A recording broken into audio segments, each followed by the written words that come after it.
അവധി ദിവസം നോക്കി ടി.ജി. മോഹൻദാസിനെ പോലീസ് കസ്റ്റഡിയിലെടുത്തത് തികച്ചും വിവേചനപരമാണെന്ന് വിമർശനവുമായി ബി.ജെ.പി. കേരളം എന്ന ഔദ്യോഗിക പേജിലാണ് പ്രതികരണം. ഡൽഹിയിൽ സമരം ചെയ്ത വിദ്യാർത്ഥികളെ അധിക്ഷേപിച്ച കേസിൽ ഇന്നലെയാണ് സംഘപരിവാർ സഹയാത്രികൻ ടി.ജി. മോഹൻദാസിനെ പോലീസ് കസ്റ്റഡിയിലെടുത്തത്. ചട്ടം ലംഘിച്ച് ഔദ്യോഗിക യാത്രാവിവരങ്ങൾ മറച്ചുവെച്ച് PSC ചെയർമാൻ M.R. ബൈജു.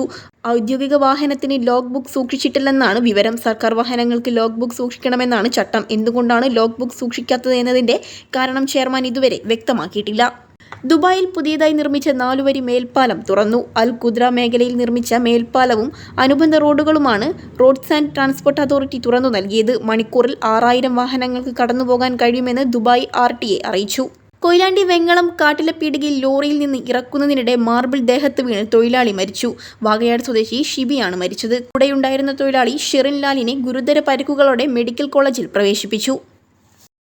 18 വയസ്സ്, ജീവിതം സെറ്റ് ചെയ്യാൻ ഇതിലും നല്ല സമയം വേറെയില്ല.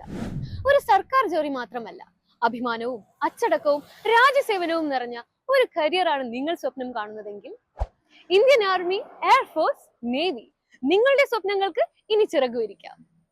100% വിജയത്തിന്റെ വിശ്വാസത്തോടെ കേണൽസ് അക്കാഡമി കോഴിക്കോടും സുൽത്താൻ ബത്തേരിയിലും.